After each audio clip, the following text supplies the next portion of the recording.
Olá, eu sou Gabriel Buz e este é mais um Poder Entrevista. Estou no estúdio do Poder 360 em Brasília. Nosso convidado de hoje é o vice-presidente nacional do PSL e presidente da sigla em São Paulo, deputado federal Júnior Bozella.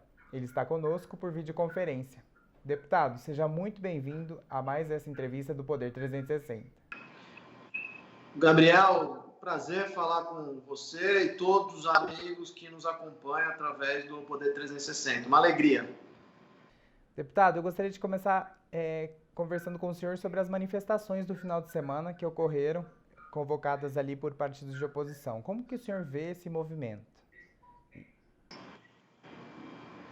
Olha, eu entendo que a manifestação que ocorreu no último final de semana, ela é uma sinalização importante, principalmente para o governo federal, que o desespero acabou vencendo o medo. As pessoas, de certa forma, elas acabaram se arriscando indo às ruas, né, correndo o risco de serem contaminadas com a Covid-19, mas o desespero que as pessoas têm com relação ao governo central, a maneira como o presidente da República, o presidente Bolsonaro, vem administrando o Brasil, acabou sendo mais forte e unindo essas pessoas para que elas pudessem, de alguma forma, reagir e mostrar que aquilo que o presidente vinha fazendo nos últimos meses, aglomerando o seu público, a sua minoria barulhenta, era realmente uma parcela ínfima da sociedade que não representava o todo. A mania que o presidente tem de dizer, olha, o meu povo, como se só existisse, né, no Brasil do Bolsonaro, aqueles 20%, aqueles 40 milhões de brasileiros e os outros 160 milhões, os outros 80% dos brasileiros não existissem. Então, eu achei que foi um recado, né, para o governo Bolsonaro com relação à preocupação, ao desespero que as pessoas têm com relação a esse governo. Certo. Com relação à CPI da Covid, deputado, qual a avaliação que o senhor faz dos trabalhos até aqui? Olha, eu fui o autor na Câmara Federal do requerimento propondo a criação da CPI da Covid. Né? A gente tentou colher as assinaturas, alguns deputados independentes, assim como eu, tiveram ali a coragem, a atitude de assinar a nossa proposta de criação da CPI. Porém, a gente sabe que com o tratoraço, com o toma lá da cá instalado no nosso país, eu costumo dizer que esse é o governo mais corrupto da história da nação, porque são bilhões e bilhões de reais que são jorrados do orçamento público brasileiro para cooptar, para comprar apoio de parlamentares. Então, isso, de certa forma, acabou impedindo que a CPI da Câmara Federal avançasse. Mas, graças a Deus, uma decisão acertada do STF e ali a CPI representando um legítimo direito das minorias no Senado Federal, tem atuado de maneira responsável para colocar os pingos nos is, reestabelecer a verdade e, de alguma forma, combater as fake news que são disseminadas pelo gabinete do ódio, pelo gabinete paralelo, com o objetivo de desinformar a população com relação ao uso da cloroquina, o tratamento precoce e, fundamentalmente, também com relação à maneira negacionista irresponsável que o governo tratou a compra das vacinas. Então, ela é oportuna, necessária e não tenho dúvida alguma que, num segundo momento, irá fazer justiça com relação a todos aqueles que foram responsáveis aí por ceifar a vida aí de quase 500 mil de brasileiros e brasileiras. Agora, trazendo um pouco para o cenário já da Câmara, que é as reformas, né? A gente tem 2 reformas em andamento no Parlamento. Eu queria saber, na avaliação do senhor, o que é primordial que esteja no texto da reforma tributária.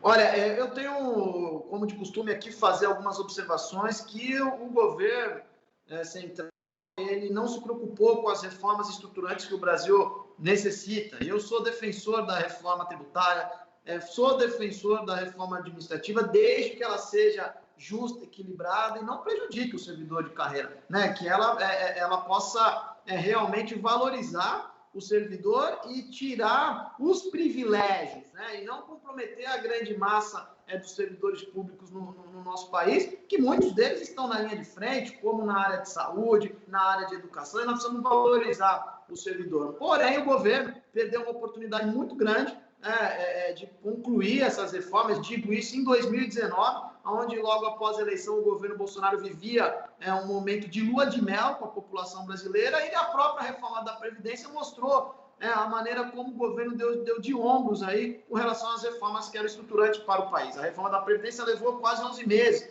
para ser aprovada no Congresso brasileiro, onde o presidente mais se preocupou em cuidar da ida dele, o deputado federal Eduardo Bolsonaro, para a Embaixada dos Estados Unidos, do que realmente tratar daquilo que era importante para todos nós brasileiros. Então, eu acho que a tributária e a administrativa, elas fatalmente irão padecer e não irão avançar. Se avançar, eu acho que será de uma maneira muito atropelada, muito no afogadilho, sem o amplo debate, sem a discussão necessária que ambas as reformas necessitam acontecer. E nós não podemos permitir que a boiada continue passando no nosso país.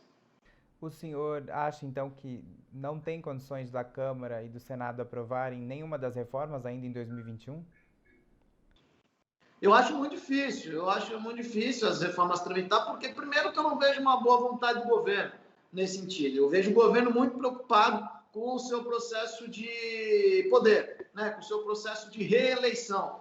O presidente da República, ele passa dia sim, tratando do seu partido. Qual partido que ele vai precisar ingressar para chamar de seu, para tratar do seu processo de reeleição. Então, eu não vejo que as reformas sejam tratadas como prioridade. Não há articulação política. Governos mais hábeis, governos melhores articulados, eles trabalharam de uma maneira muito mais consistente para poder aprovar as pautas no parlamento brasileiro. Porém, um governo como esse, um governo desorganizado, um governo que tem apenas o poder como seu foco principal, acho muito difícil conseguir avançar nessa articulação, principalmente no momento de pandemia, onde a gente precisa discutir alguns pontos estratégicos, como a assistência que o Estado brasileiro vai precisar dar para esses milhões de desempregados, de desalentados, e as outras prioridades que precisam serem tratadas, mas eu vejo um governo mais preocupado em gastar energia com a pauta do voto impresso, coisa nesse sentido, do que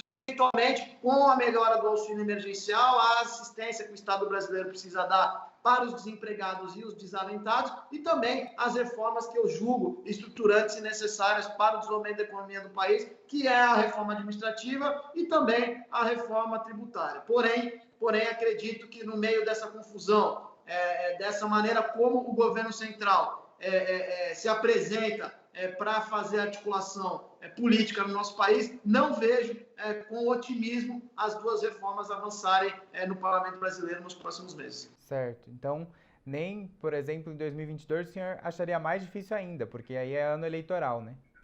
Acho muito complexo, porque nós estamos entrando no segundo semestre de 2021 e o tempo ele é exíguo. E como eu te disse, as sinalizações que o governo central tem dado, elas são totalmente na contramão da boa vontade de querer trabalhar com foco em algo estruturante. E o ano que vem, como você bem colocou, já é o ano de eleição. Então, um governo que está desde o primeiro dia após a sua vitória em 2018 falando na reeleição, eu acho que não vai ter outra pauta prioritária que não seja essa discussão de manter o seu plano de poder. Então, não vejo com boas expectativas. Não era o que eu gostaria. Nós trabalhamos em 2018, elegemos o presidente e imaginávamos que poderia ser tudo diferente disso que nós estamos assistindo agora no momento. Gostaria que tanto a administrativa quanto a tributária, como outras tantas reformas ou privatizações, pudessem ter sido tocadas adiante nesse governo no qual a gente apoiou em 2018. Certo. Deputado, o senhor tocou no ponto do voto impresso e eu queria saber sua opinião sobre esse tema que está dominando aí algumas alas do governo e também de apoiadores do presidente, até de partidos de oposição, como o PDT, que lançou uma campanha defendendo, né, o voto impresso. Olha, eu tenho um ponto de interrogação e alguns senões aí com relação a essa pauta do voto impresso. Primeiro, porque o sistema eleitoral brasileiro, a urna eletrônica, ela é um modelo referência no mundo, né? E a agilidade que o processo eleitoral brasileiro tem, ele nunca foi colocado sob júdice, sob discussão, ou eu não lembro de na história alguém que tenha perdido a eleição tenha vindo questionar publicamente que tenha existido alguma fraude. Então, é um sistema que me parece extremamente seguro, ágil, moderno, ao contrário até do sistema norte-americano, que leva ali semanas, até meses, para poder concluir, às vezes, quem é o vencedor do pleito. E eu tenho uma dúvida nessa discussão encabeçada por este governo que está aí, porque tudo que esse governo faz tem uma cortina de fumaça, tem um pano de fundo, tem alguma coisa por debaixo dos panos que a gente não sabe qual que é. Então, o que me preocupa, o fato desse governo estar derretendo, estar perdendo popularidade, é de querer usar amanhã de um instrumento que seja aprovado pelo Parlamento brasileiro para colocar sob dúvida, sob júdice, algo que é legítimo, né? Que é a vitória de um adversário. Então, a minha preocupação justamente é não prejudicar a transição entre os poderes, não judicializar a eleição e entender justamente aonde que o governo Bolsonaro quer chegar com essa discussão. Se é simplesmente fazer igual o Trump fez nos Estados Unidos, que é colocar em dúvida, né, um processo que é legítimo e democrático. Então, a democracia brasileira ela já encontra-se em risco através desse governo que aí se encontra. Então, quando eles falam em voto impresso, em fazer um debate que, de repente, ele pode até ser útil, eu não sei, mas ele precisa ser aprofundado, ele precisa ser debatido, ele não pode ser feito a toque de caixa em uma pandemia, onde as nossas pautas deveriam ser outras, como eu disse agora há pouco, a reforma tributária, a discussão de uma reforma administrativa justa, né, equilibrada, que combata os privilégios, enfim, uma discussão do auxílio emergencial mais robusto, mais substancial para o povo mais sofrido, que perdeu o seu emprego, que perdeu a sua capacidade de consumo, de compra de comida, enfim. Então, acho que essas questões, esses debates, precisam ser levados em consideração no momento onde a gente tem um governo que não se apresenta de uma maneira sólida, de uma maneira transparente e de uma maneira confiável, e eu acho que isso pode, de alguma forma, sobrepor a outros interesses e, de certa forma, também prejudicar a democracia brasileira numa eventual derrota do presidente Bolsonaro em 2022, como tudo leva a crer que irá acontecer. Deputado, eu também queria abordar a questão do seu partido, o PSL. Hoje o partido internamente segue rachado entre pessoas aliadas ao presidente e pessoas como o senhor que já se declaram oposição ao presidente. Recentemente, o partido tentou novamente, uma ala, do partido tentou trazer o presidente Bolsonaro de novo para a sigla. Esse movimento baixou um pouco porque o Patriota está ali negociando com o presidente nesse momento. Como que o senhor vê esse cenário interno do PSL? Olha, eu reconheço que existe uma influência bolsonarista dentro do partido ainda, em virtude até do processo de 2018, onde o partido abrigou o presidente Bolsonaro.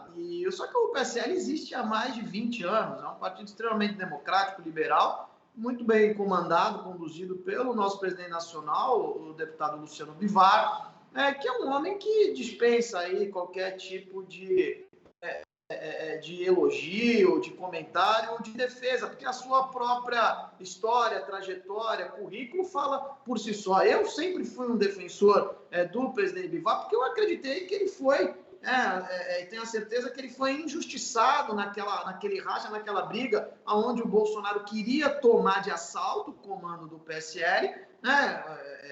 Ele não se contentou apenas em se eleger presidente da República, ele queria ser o dominador, como ele é, de todas as instituições. Ele quer interferir na Polícia Federal, ele quer interferir no STF, ele quer interferir na liderança da Câmara, quando ele tentou impor goela abaixo aos nossos deputados, a retirada do delegado Valdir e a nomeação lá do Eduardo Bolsonaro, a escolha do Eduardo Bolsonaro como líder do partido, como ele queria impor goela abaixo a ida do filho à embaixada dos Estados Unidos, ele tentou, de alguma forma, se impor dentro do PSL. E o presidente Bivar, um homem extremamente equilibrado, conseguiu superar essas dificuldades, e eu me coloquei como ali uma pessoa do lado da justiça, né, do lado correto. E eu acredito que esse partido ao qual eu fui convidado para entrar lá em 2017, um ano e meio antes da vinda do Bolsonaro, que me apresentou valores, que me apresentou um projeto de república, é nesse partido que eu continuo acreditando. É evidente que com essa influência ainda dos bolsonaristas, vocês sabem da minha posição, que ela é pública,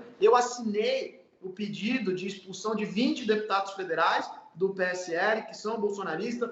Em São Paulo, eu efetivei a expulsão, junto com a nossa executiva estadual, de 3 deputados bolsonaristas radicais, porque a gente queria decantar, depurar o partido, construir uma ala, uma ala moderada e fazer realmente a separação do joio do trigo e que nós não pudéssemos ser colocados nessa mesma vala comum dos radicais, e colocando muitas das vezes a imagem do partido como sendo um partido de negociata, de balcão de negócio, que não é. Nós, deputados do PSL, eu sempre falo isso, eu, o deputado Bivar, a deputada Daiane Pimentel, alguns outros deputados, o deputado Julian Lemos, nós somos deputados que nós não temos preço, nós temos valor. Eu sempre disse que o governo Bolsonaro jamais precisaria se preocupar com o voto do deputado Bozella. Muitas das vezes eu votei junto com o governo, mas sem precisar de um cargo, de um recurso, de uma emenda extra, ao contrário dessa ala bolsonarista que se encontra dentro do partido, que não dá apoio de graça para o presidente, não tem almoço grátis, tem cargo indicado no governo, tem muitas emendas extras do tratoraço, e isso dá aquela falsa impressão que o partido vai virando um balcão de negócio. Essa ala bolsonarista nada tem a ver comigo e com esse PCL que eu acredito que apresentaram lá no ano de 2017. Então, são nesses valores que eu continuo me balizando, que eu continuo me guiando, e é nessa figura do presidente Bivar que eu confio. E tenho a certeza que amanhã o nosso partido estará longe dos extremos, longe do radicalismo e se colocando fundamentalmente em defesa do Estado brasileiro, das instituições e da democracia. É nisso que eu acredito e é nisso que eu continuarei trabalhando. Deputado, o senhor também conversa com outras siglas, como o PSDB, por exemplo. O senhor cogita deixar o partido?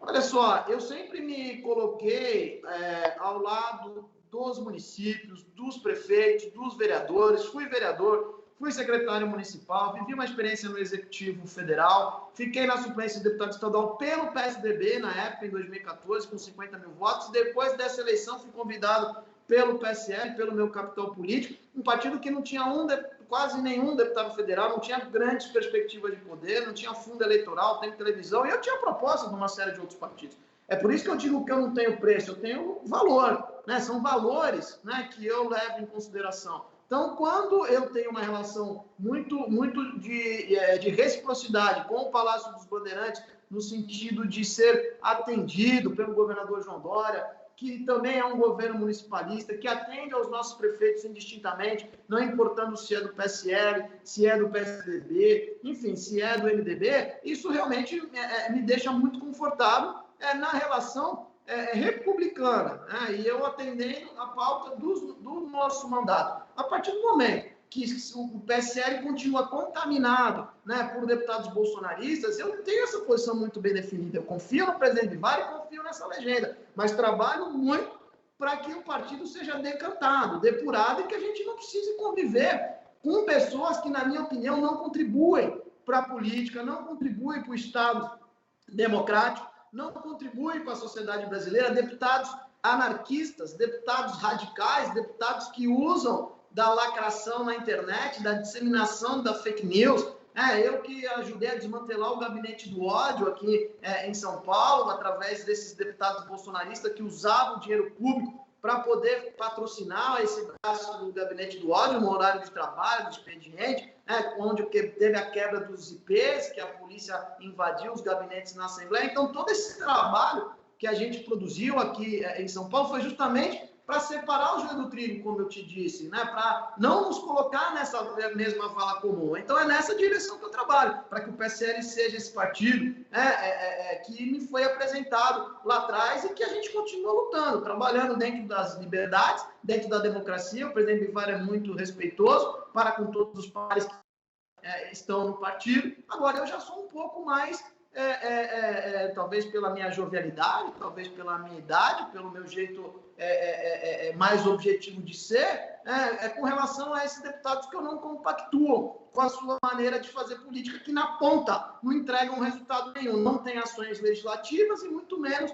ações municipalistas. Eles não trabalham em benefício do próximo. Então, enquanto essas pessoas assombrando o PSL, e eu não me senti confortável, talvez com aquela possibilidade que estavam ventilando de apoio ou volta do presidente da República, foi nessa direção que eu me coloquei. Eu não gostaria de estar nesse mesmo ambiente, não por causa do PSL, do presidente Bivar, mas por causa dessa ala radical que eu acho que hoje, tenho certeza, contamina a sociedade brasileira. Então eu vou ficar no partido até enquanto eu resistir e tiver força para lutar contra essas pessoas que se locupletam do dinheiro público, se locupletam dos seus cargos, dos seus poderes, para poder fazer um mal para a sociedade e não o bem. Eu sempre digo que a política é um instrumento de transformação para fazer o bem ao próximo. Então, enquanto eu tiver forças, mantendo a minha resiliência, eu vou lutar para que o PSL realmente seja esse partido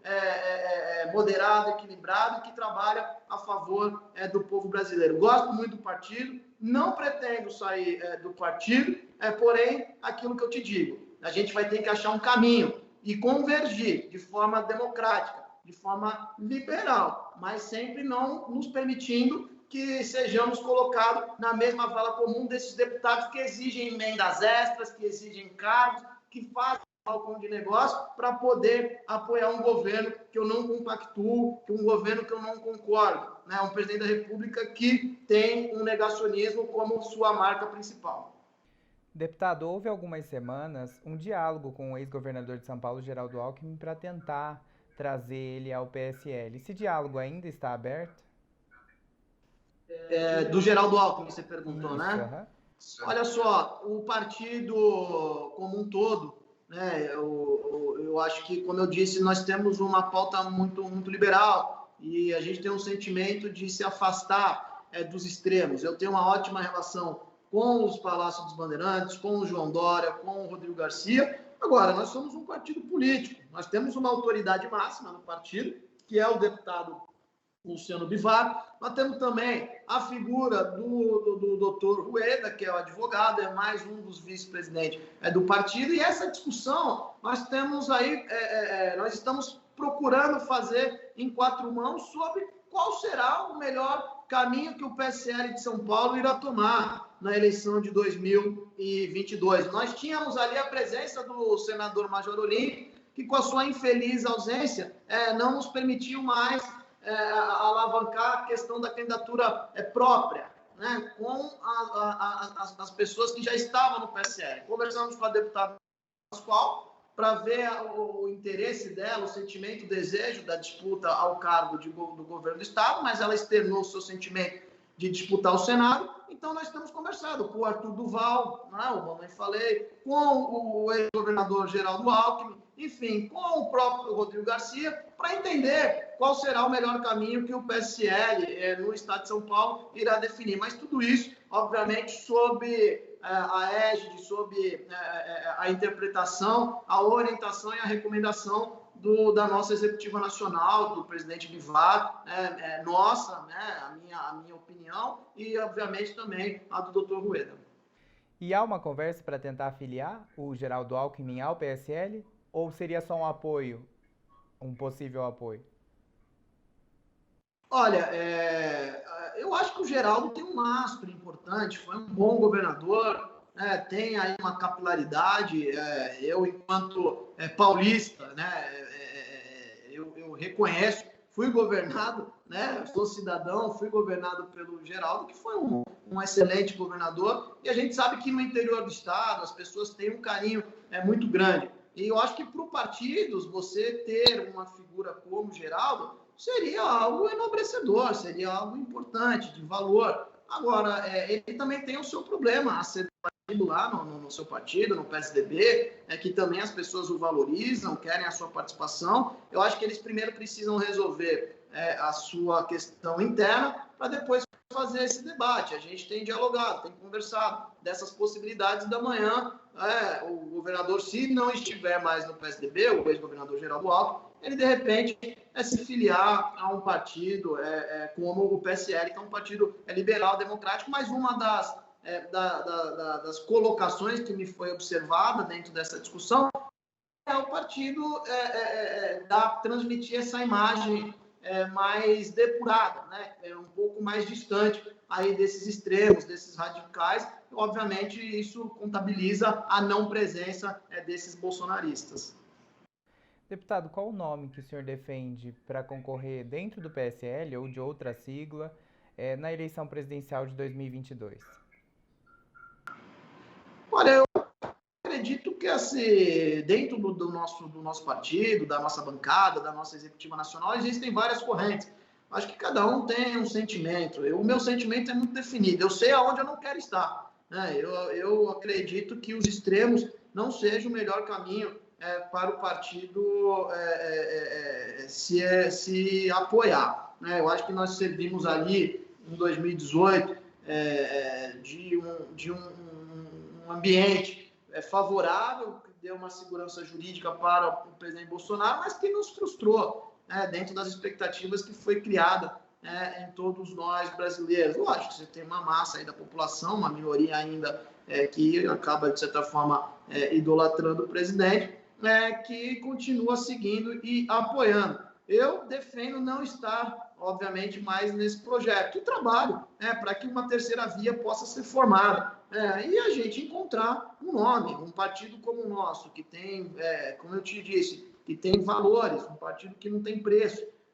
Eu acho que tem tudo para amanhã regimentar uma candidatura de centro, moderado, que defenda a democracia. Nós temos ali, além do nosso tempo de televisão, além do nosso fundo eleitoral, mas temos outras coisas também que nos norteiam, né? Que é justamente a história do partido, o currículo, ao contrário de algumas outras legendas que no passado aí acabaram, de certa forma, se comprometendo com a opinião pública, e não é o nosso caso, né? Nós temos deputados aqui, figuras de expressão, como eu te disse, que realmente levantam a bandeira do PSL e faz questão de publicamente deixar claro quais são os nossos valores, né, e as nossas reais intenções. Então, acho que isso é um atrativo importante para um nome que a gente amanhã possa encontrar que represente esse campo democrático, essa opção longe dos extremos radicais.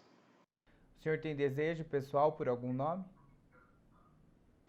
Olha, eu particularmente, eu gostaria de alguém com um perfil do próprio presidente VAR, né? Com uma pessoa que é um liberal, é um democrata, é um homem experiente. Em 2020, nós tivemos uma resposta nas urnas muito significativa com relação àquilo que o povo clama, que é experiência, né? Não tem mais esse negócio da nova ou da velha política. As pessoas hoje reconhecem a boa política. Então, ninguém mais quer errar, quer fazer algum tipo de aposta ou até através de um super-herói, de um salvador da pátria. Isso a gente já viu que não funciona. Então, talvez eu tenha como modelo, como exemplo, o comportamento do presidente VAR. Então, um político nesse espectro, alguém que tenha essa formatação, que tenha essa independência profissional, financeira e automaticamente política, para que não se torne refém